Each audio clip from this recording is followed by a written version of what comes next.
नमस्कार। केमिस्ट्री के lecture number 16 में आपका हार्दिक स्वागत है।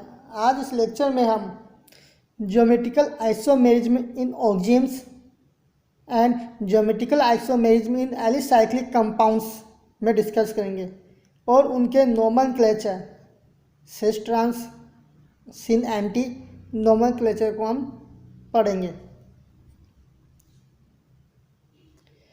Geometrical isomerism in oximes. Oximes are derivatives of carbonyl compounds obtained by condensation of aldehyde or ketones with hydroxyl amine. Oximes कैसे प्राप्त होते हैं हमें? जब एल्डिहाइड और कीटोन की रिएक्शन हाइड्रोक्सिल एमिन के साथ करवाते हैं तब हमें ऑक्जिम्स प्राप्त होते हैं।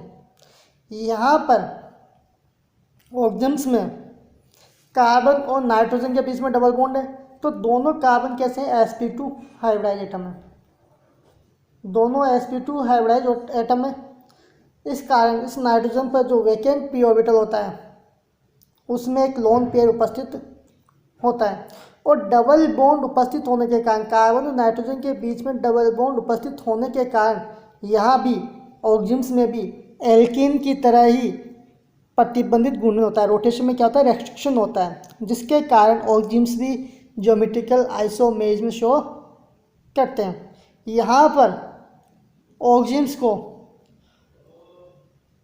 दो भागों में डिवाइड किया गया है। एक तो एल्डोक्जिम्स, अगर एल्डिहाइड की रिएक्शन हाइड्रोक्सिल एमिन से होती है तो हमें क्या प्राप्त होता है? एल्डोक्सिन। और अगर कीटोन की रिएक्शन हाइड्रोक्सिल एमिन के साथ होती है तो क्या प्राप्त होता है? कीटोक्सिन। तो यहाँ पर एल्डोक्सिन आप देख सकते हो किस प्रकार से, और कीटोक्सिन की भी स्ट्रक्चर आप देख सकते हो। अब इनका अपन नोमेनक्लेचर करते हैं। C19 नोमेनक्लेचर किस प्रकार से होता है? In aldoximes if hydrogen and OH lies on same side of the carbon double bond nitrogen then it is called syn, and if H and OH lies on opposite side of the carbon और nitrogen then it is called anti। अगर carbon और double bond nitrogen से जुड़े हुए hydrogen और nitrogen जुड़ा हुआ OH अगर सेम साइड में, एक ही साइड में, तो वो होगा सिन। और अगर हाइड्रोजन और OH अपोजिट साइड में तो वो कैसा होगा? एंटी। और एक यहाँ पर अपन ईजेड नोमेनक्लेचर करें तो सभी सिन एल्डोक्सिम हैव ई कन्फिग्रेशन एंड सभी जो एंटी है सिन एंटी जो एंटी वाले हैं वो कौन सा कन्फिग्रेशन रखते हैं? जेड। आप चेक कर लो, यहाँ पर अगर दोनों की प्रायोरिटी चेक करेंगे तो आर की प्रायोरिटी ज़्यादा होती है क्योंकि आर कार्बन होता है, अपना एल्किल ग्रुप एल्केन होता है। तो यहाँ पर कार्बन और यहाँ पर वही अपोजिट साइड में तो कौन सा होगा? ई वाला। और यहाँ पर कार्बन और यहाँ सेम साइड में तो एन जेड। तो ये ध्यान रखना कि एल्डोक्सिम्स में सभी सिन आइसोमर्स कैसे होते हैं? ई आइसोमर। और सभी एंटी कैसे होते हैं? Z isomer. यहाँ पर एल्डोक्सिम की जगह कीटोक्सिम कर देना आप, ये पर सही करना इसको कीटोक्सिम, क्योंकि एल्डोक्सिम का अपन ने पढ़ लिया। अगर कीटोक्सिम में एल्काइल ग्रुप जिसकी प्रायोरिटी ज़्यादा होती है, अब प्रायोरिटी ऑर्डर चेक करना अपन ने सीख ही लिया, तो जिसकी हाई प्रायोरिटी होती है अगर वो और नाइट्रोजन से जुड़ा हुआ OH सेम साइड में है तो सिन, और अपोजिट साइड में है तो ट्रांस। यहाँ पर इस एग्जाम्पल को देखो आप, इसमें इस नाइट्रोजन से CH3 और C2H5 जुड़ा हुआ है, तो हाईएस्ट प्रायोरिटी किसकी होती है? C2H5OH की। आप स्ट्रक्चर बनाओगे तब समझ में आ जाएगा। उसके बाद इस नाइट्रोजन पे OH, तो यहाँ पर हाई प्रायोरिटी वाला ग्रुप और OH सेम साइड में तो कैसा होगा? सिन। और यहाँ पर हाई प्रायोरिटी वाला ग्रुप और OH अपोजिट साइड में तो क्या होगा? एंटी। ये ध्यान रखना आप। अब बात करते हैं geometrical isomerism alicyclic compound. Alicyclic compounds में ज्योमेट्रिकल आइसोमेरिज्म किस प्रकार से देते हैं? तो देखो, एलिसाइक्लिक कंपाउंड जैसे अपन ने साइक्लोप्रोपेन दे रखा है। अब यहाँ पर ये जो सॉलिड लाइन है, सॉलिड लाइन्स अपनी तरफ है, व्यूअर की तरफ। अपनी तरफ कौन सी लाइन है? ये सॉलिड लाइन। और ये जो नॉर्मल लाइन है, ऑर्डिनरी लाइन है, वह अवे फ्रॉम द व्यूअर होती है, व्यूअर से दूर की तरफ होती है। और यहाँ पर जो CH3, क्योंकि अपन प्लेन में होता है, देखो एक जो साइक्लिक रिंग्स है उसको प्लेनर मान के हम वो ये नोमेनक्लेचर देख रहे हैं, तो आप इसको प्लेन में ही देखना, ठीक है।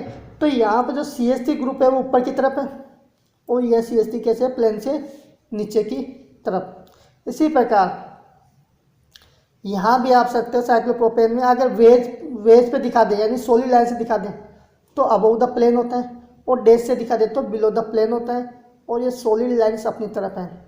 ये स्टीरियो आपको समझ में आनी चाहिए, क्योंकि हम पहले पढ़ चुके हैं वेज डैश रिप्रेजेंटेशन किस प्रकार से करते हैं, समझ में आ गया। तो एक चीज़ ध्यान रखना, प्लेन से ऊपर भी हो सकता है, प्लेन से नीचे भी हो सकता है। और अगर अभी नोमेनक्लेचर करते हैं, if two identical groups are on same side of the face it is called cis isomer, and if they are on opposite side या opposite face then it is called trans isomer. ये देखो cyclopropane इंगे, यहाँ पर 1,2 dimethyl cyclopropane है, तो यहाँ पर ये CH3 ग्रुप ऊपर की तरफ है और ये CH3 भी ऊपर की तरफ है, ये अपनी तरफ है, ये टूवर्ड्स द व्यूअर दिख रहा है, ठीक है। तो इसको इस तरह से देखो तो आपको CH3 ऊपर दिखाई देंगे और हाइड्रोजन नीचे तरफ दिखाई देंगे, तो ये कैसा होगा, सिस। इसी प्रकार ये हाइड्रोजन ऊपर, ये CH3 ऊपर, ठीक है, ये अपने सॉलिड लाइन हो गई, और ये CH3 और ये हाइड्रोजन, तो यहाँ पर CH3 अपोजिट है और हाइड्रोजन अपोजिट है, तो ये कैसा होगा, ट्रांस आइसोमर। क्लियर। इसी प्रकार एलिसाइलिक कंपाउंड से में हम कई सारे एग्जांपल्स लेके शो कर सकते हैं। दूसरा एग्जांपल देखो, जैसे साइक्लोब्यूटेन 1,2 डाइकार्बोक्सिलिक एसिड, यहाँ पर जो ये लाइन है ये क्या है, अपनी तरफ है, टूवर्ड्स द व्यूअर। अब आपको अच्छे से दिख रहा होगा कि ये COH प्लेन से ऊपर है, ये COH प्लेन से ऊपर है, तो दोनों COH अगर प्लेन से ऊपर है, सेम साइड में, सेम फेज में, तो सिस। और अगर दोनों COH एक ऊपर और एक नीचे है, यानी अपोजिट साइड में, तो कैसा होगा, ट्रांस। साइक्लोप्रोपेन हो गया, साइक्लोब्यूटेन हो गया। इसी प्रकार साइक्लोपेंटेन भी हो सकता है, साइक्लोहेक्सेन भी हो सकता है, जैसे ये अपना साइक्लोपेंटेन ले लिया मैंने, ठीक है। यहाँ पर अगर हाइड्रोजन ऊपर की तरफ है, यानी सेम साइड में, या मेथिल नीचे की तरफ है, तो ये सिस होगा, और अगर ये दोनों अपोजिट साइड में हो तो ट्रांस होगा। तो इस प्रकार से हम कई सारे कंपाउंड्स, एलिसाइक्लिक कंपाउंड्स लेके उसका नोमेनक्लेचर कर सकते हैं कि कौन सा सिस होगा, कौन सा ट्रांस होगा। प्लेन से दो ऊपर की तरफ दोनों सेम हो तो सिस, अपोजिट हो एक ऊपर और एक नीचे हो तो ट्रांस होगा। क्लियर।